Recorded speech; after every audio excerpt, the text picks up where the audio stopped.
역대상 14장 8절에서 12절까지 제가 분독해드립니다.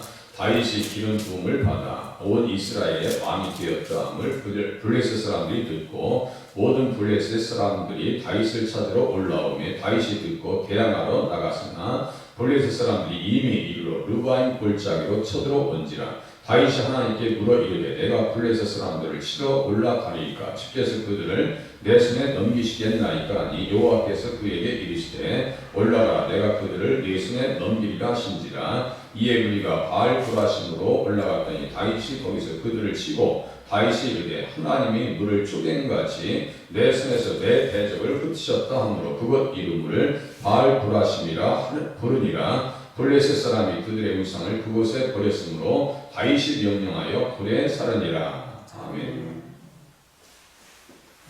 제가 가끔 말씀드리지만 이스라엘 땅은 우리나라의 강원도 정도밖에 규모가 되지 않습니다. 그러면 그 땅을 통치하는 아무리 위대한 왕이라 할지라도 다윗도 세상 나라와 비교해 보면 아주 작은 나라입니다. 그 나라에게 성경은 지금 카메라라고 보면은 왜 자꾸 그쪽을 비추냐 이 말이에요. 카메라 그것도 우리가 이렇게 제가 오늘 임직식 갔더니 어떤 목사님이 사진을 찍으시는데 카메라를 들고 쫙 이렇게 당겨요. 이렇게 요새 카메라 그 핸드폰 카메라 그 기능이 너무 좋기 때문에 이렇게 하면 쫙 당겨집니다. 멀리 있는 분들도 쫙 당겨져요. 뭐 800만 원에서 400만 원에서 지금 뭐 1600만 원에서 이런 식으로 그 화수가 나옵니다. 쫙 당긴다. 성령님께서 하나님의 감동을 성경 기자들에게 이스라엘에게 그 감동을 주셔서 다윗의 이야기를 지금 다시 역사 가운데 뒤에 있었던 역사를 쫙 당긴단 말이에요. 지금 가나안 땅에 돌아온 백성들에게 말씀드린 것과 같이 다윗의 왕조는 누구와 관계되어 있다고요? 예수님과 직접적으로 관계되어 있다고. 이 모든 성경이 곧 내게 대하여 기록했다. 그 전제를 하고 성경을 보셔야 됩니다. 이 본문을 통해서 하나님께서는 왜 이 본문을 기록해서 예수님을 어떻게 증거하려고 지금 이 본문을 기록해 놓으셨지? 라고 하는 마음을 가지고 전제를 가지고 성경을 보시는 훈련을 해야 이 본문 속에서 예수님의 그 주장하시는 은혜를 발견할 수 있어요. 예수님의 복음을 깨달을 수 있고. 성경 기자만 이렇게 다윗의 왕조에 예수님의 조상되는 다윗에게 관심 있는 것이 아니고요. 또 누구도 관심이 있냐면 여기 보니까 블레셋 사람들도 관심이 있네. 이 사람들은 왜 누구한테 관심을 누구의 사주를 갖고 지금 쳐들어오는 거예요? 사탄입니다.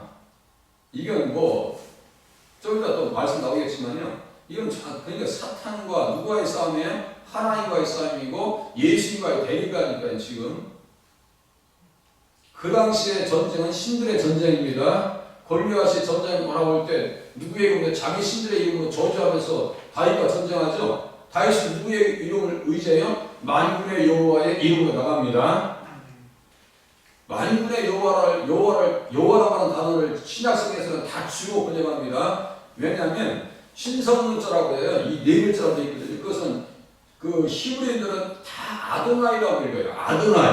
아도나이라고 하는 뜻이 뭐냐면 나의 주인이 되십니다 이 뜻이에요. 주님이 되십니다 이 뜻이에요. 주인이라고 주라고 해요. 그렇게 신약성경에서는 여호와라고 하는 단어가 한 번도 안 나옵니다. 그분이 바로 예수님이라니까요. 8절 보세요. 다윗이 기름 부음을 받아 온 이스라엘의 왕이 되었다함을 블레셋 사람들이 듣고 있어요. 다윗이 기름 부음을 받았어요. 어디에서 기름 부음 받았어요? 헤브론에서. 헤브론은 어떤 곳이라고 우리 기억 속에 한번 떠올려 보세요. 헤브론은 어떤 곳이에요? 도피성. 그 뜻은 연합과 교제라는 뜻입니다. 연합과 교제라는 뜻이다. 도피성은 다 예수님 안에서 깊은 의미를 가지고 있다고 했죠. 그냥 그 안에 들어와서 이스라엘 백성들이 모여가지고 무리들이 다 함께 사흘을 지내며 먹고 마시고 즐기고 기쁨을 나누고 그들 모임 속에 있는 그 기쁨은 어느 기쁨이었을까요? 성령 충만한 기쁨이었고 믿음의 교제가 있었고 하나님의 은혜가 있는 그러한 교제의 장소였습니다. 너무너무 기쁨이 있었어요. 우리를 불러서 예수님과 교제시키시는 하나님을 헤브론의 도피성은 우리에게 이야기해주고 있다라고 말씀드렸어요. 그러니까 교회에서는요, 어떠한 교제가 있어야 되냐면 믿음의 교제, 성령의 교제, 이 교제가 있어야 돼요. 그 교제를 통해서 서로가 치료받고 위로받고 또 신앙생활 열심히 할 이유들을 깨닫게 됩니다. 그런데 사람 얘기하지 말라니까. 어떤 사람들은 교회에서 만나면 뭐 아파트 평수가 몇 평이니 어디 여행 갔다 와서 누가 뭘 사줬니, 그건 믿음의 교제가 아니에요. 그게 대화의 주가 된다면요, 그건 참 연약한 모습입니다. 믿음의 교제를 어디에서요? 헤브론에서 다윗에게 기름 부어서 하니까 뭐가 시기 질투예요? 사탄의 세력들이 시기 질투에서 블레셋을 보냅니다. 블레셋을 보내요. 블레셋 백성들이 사들을 지금 받고 오는 거에서 우상을 거기서 버렸잖아요. 그러니까 누구한테 이끌려온 거예요? 지금 세상 권세에게 이끌려서 지금 끌려온 거예요. 이 사람들도. 예, 블레셋 사람들 속에서 역사하는 영이나 사울 가운데 역사하는 영이나 아달랴나 헤롯이나 바로나 다 같은 영이라고 했죠? 다 같은 세력들이에요. 블레셋이 어떤 존재인데요? 블레셋은 유대 세력입니다. 성경을 보면 함의 자손입니다. 미스라임의 자손이에요. 그러니까 이스라엘 백성들이 광야에 들어왔을 때 뒤를 돌아가요. 어디를 돌아갔어요? 늘 애굽 타령하죠? 애굽 타령합니다. 가나안 땅에 들어와서도요, 믿음이 떨어지면 블레셋이 강해집니다. 믿음이 충만하면 블레셋은 다스려집니다. 우리의 경우로 적용해 볼까요? 우리가 믿음이 충만하면 우리의 유괴 생각은 무너져요. 그런데 믿음이 떨어지면 유괴 생각이 강해져가지고 때로는 낙심과 좌절과 절망과 얼굴이 막 그냥 마음을 닫고 있어가지고 어떤 때는 패배자의 모습이에요. 패배자의, 맞죠? 성령 충만하고 제대로 된 왕을 모시니까, 다윗을 잘 모시니까, 예수님의 자손, 예수님의 저상으로 되어 있는 다윗을 모시니까 블레셋 사람들을 다스리는데, 사울은 엉뚱한 왕, 사울이라고 해서 구했다는 뜻이고, 사무엘은 하나님 앞에 구했다는 뜻이고, 사울은 구했다는 거예요. 육신적으로 구하는 것도 하나님께서 때로는 주신다니까. 그건 결과가 비참합니다. 기브론 핫다와도 말씀드렸죠. 핫다와는 그 탐욕, 기브롯은 무덤이라는 뜻이에요. 달라면 주인다니까요. 그런데 끝에가 안 좋아요. 이 사이에 고기가 껴있는 사이에, 그 사이에 다 죽임을 당합니다. 기브롯 핫다와의 그 비참함. 우리가 육신을 내세우면 패배하지만 하나님의 말씀을 앞세우면 승리한다는 사실을 깨달으실 수 있기를 바랍니다. 블레셋은요, 철두철미한 유괴세력입니다. 철두철미한 유괴세력입니다. 함의 아들은 그스와 미스라임과 북과 가나안이요, 바들심과 가슬림과 갑드림을 낳았더라. 가슬림에게서 블레셋이 나왔더라. 창세기 10장 14절에요. 그러니까 다 철두철미한 유괴세력입니다. 그래서 뱀의 후손이라니까요. 여자의 후손과 뱀의 후손의 싸움이 지금 성경에서 전쟁터에 지금 벌어지고 있는 거예요. 이들이 뱀의 후손인 이유를 제가 한번 찾아드릴게요. 한번 펴보세요. 사무엘하 21장 16절. 사무엘하 21장 16절. 앞에 조금만 넘기시면 돼요. 21장 16절. 이 블레셋은 계속해서 다윗에게 관심이 많아요. 그런데 끝에서 다 죽습니다. 네. 다윗과 부딪히고 다윗을 죽이려고 혈안이라니까요. 아이도벨이나 그놈이나 다 같은 놈이에요. 아이도벨도 그렇죠. 다윗만 쳐 죽이고 오겠다고. 다 같은 놈들이에요. 다. 뱀의 영이 그 속에 들어가서 사주를 갖고 지금 혈안인 거예요. 사무엘하 21장. 사무엘하 21장 16절 보세요.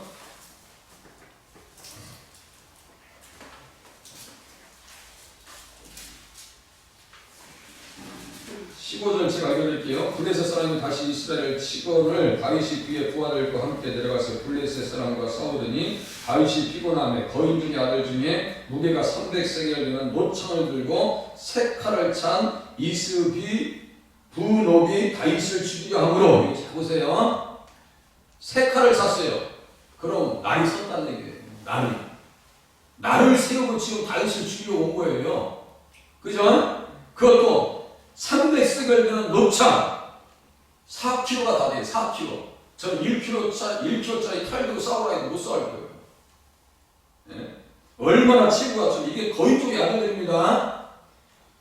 또 밑에 오면 또 골리앗의 동생도 나와요. 이 떡대들을 앞세워서 다윗을 죽이려 온다니까요. 여기서 17절 보세요. 수리아의 아들 아비새가 다윗을 도와 그 블레셋 사람들을 쳐 죽이니 그때 다윗의 추종자들이 그에게 맹세하여 이르되 왕은 다시 우리와 함께 전장에 나가지 마옵소서. 이스라엘의 등불이 꺼지지 말게 하옵소서. 이스라엘의 등불이 꺼지지 말게 하옵소서. 다윗이 죽으면 뒤에 다윗과 관계된 성경이 기록됩니까 안 됩니까? 될 수가 없어요. 제가 이사야서 55장 그 3절, 4절, 5절 요즘에 보면 다윗의 미쁘신 은사, 그리고 제가 성경책 3개 찾아서 한번 봤어요. 사도행전 14장 30절들 다윗의 미쁘신 은사는 뭐라고 했어요? 우리의 예수님의 무엇? 부활. 그러니까 제가 인도의 앵무새기라고 했잖아요. 까무라 인상이 강하면 잊지 못한다니까요. 잊지 못해. 누굴 만나서 내가 그 사람한테 너무 인상을 강하게 봐서 그 사람 잊어버릴 수가 없어요. 성경도 그렇게 보셔야 돼. 너무너무 인상이 강한 말씀이 있으면 그 말씀이 이게 도대체 예수님 안에서 어떤 의미가 있을까? 그리고 예수님 안에서 이 말씀이 이해되어지면 이 말씀은 내 기억을 딱 사로잡는다고요. 그때 신앙생활이 제대로 됩니다. 믿음을 떨쳐버린 사람들, 믿음을 저버린 사람들, 교회에 다 나가야 될 명분을 잃어버린 사람들요, 말씀이 전무하게 다 없어요.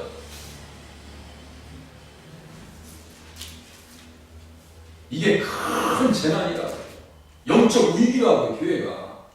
말씀을 가슴에 품지 못해요. 마음에 새기를 원하신다니까. 성령님께서 우리 안에 오셔서 뭐 하시려고요? 말씀을 생각 속에 기록해 주시려고 성령님께서 오신 거예요, 우리 안에. 그런데 성령 충만, 말씀 충만, 예수 충만으로 가야 되는데 이게 안 돼요. 이게 안 된다고. 그러니까 극약 처방을 받으려고 해요. 어디 가서 기도 받으려고 하고, 이 사람 예언 받으려고 하고.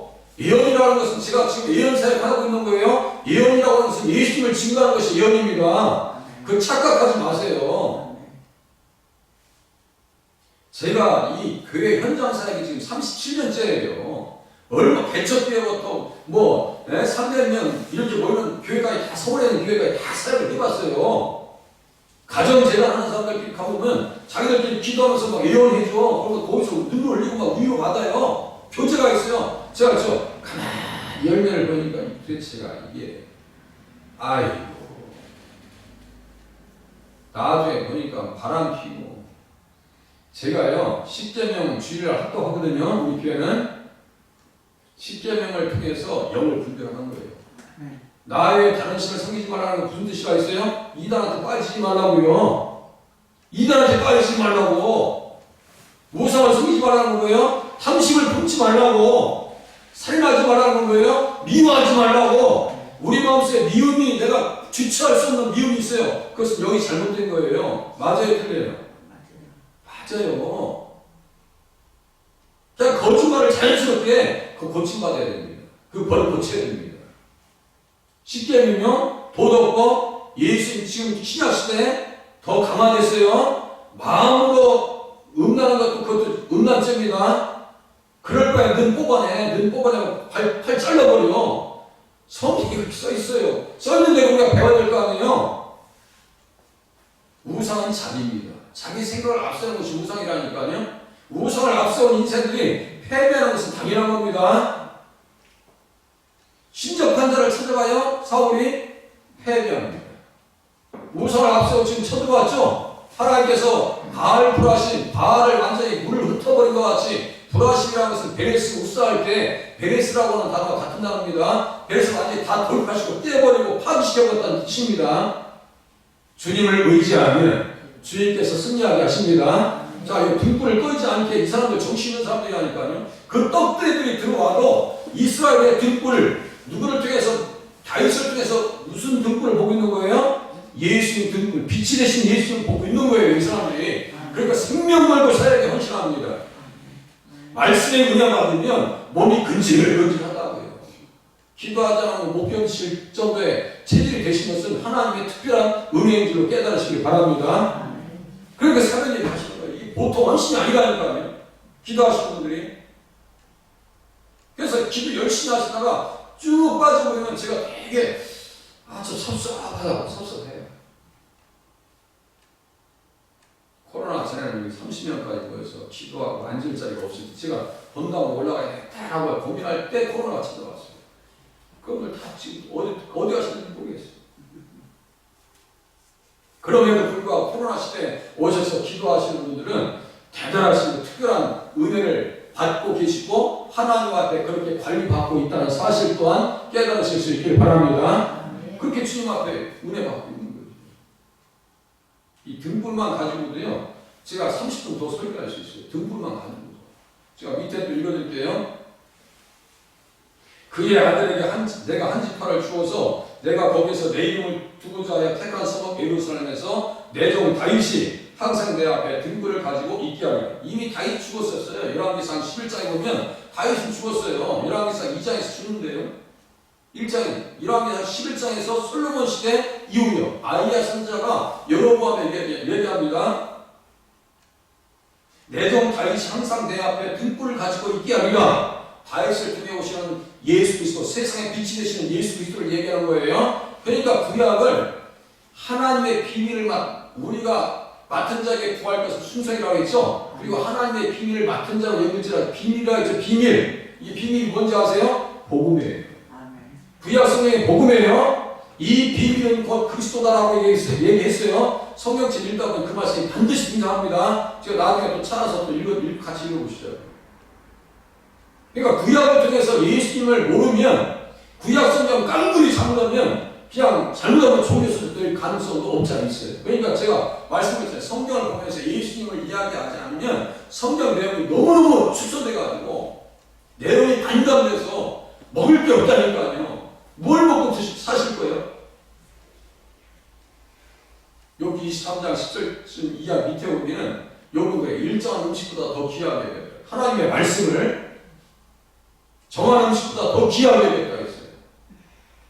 그럼 이 말씀들이 예수님 안에서 깨달아지면 그 말씀을 빨간불 막 쳐가지고 막 달달 외우셔야 돼요. 그래야 제가 그랬죠. 가로등에 비교했잖아요. 오시다 보면 가로등에 쭉 서있잖아요.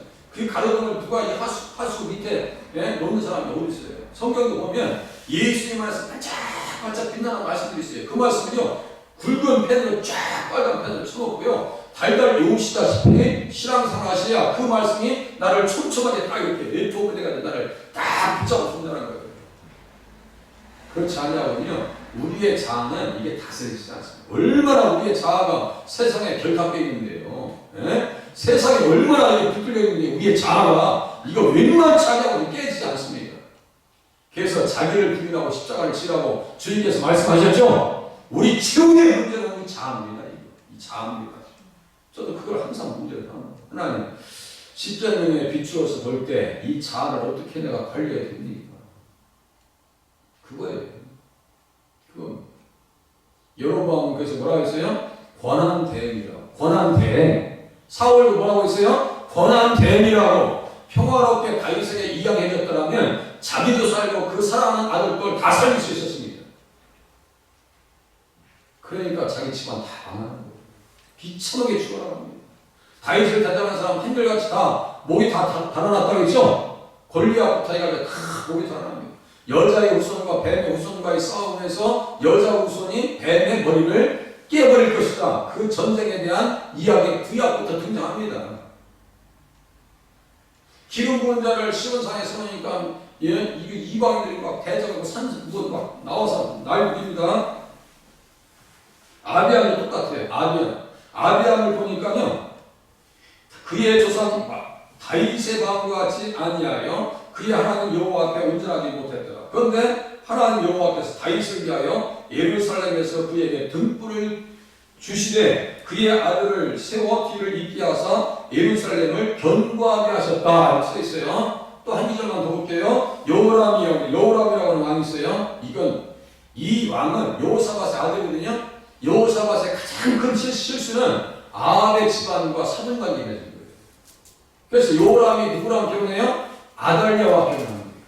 그럼에도 불구하고 주님께서 뭐라고 하시는지 아세요? 그의 자손에게 항상 등불을 주겠다고 말씀하셨습니다 하면서 그 앞에 다윗을 위하여 유다 멸하기를 준비하지 아니했더라. 그 정도인데 여기 다시요. 이제 역대상 14장으로 봐보세요. 다윗을 위해서 유다를 멸하기를 준비하지 아니하셨어요. 못났어도 끝까지 끌고 갑니다. 네, 끝까지 끌고 나갑니다.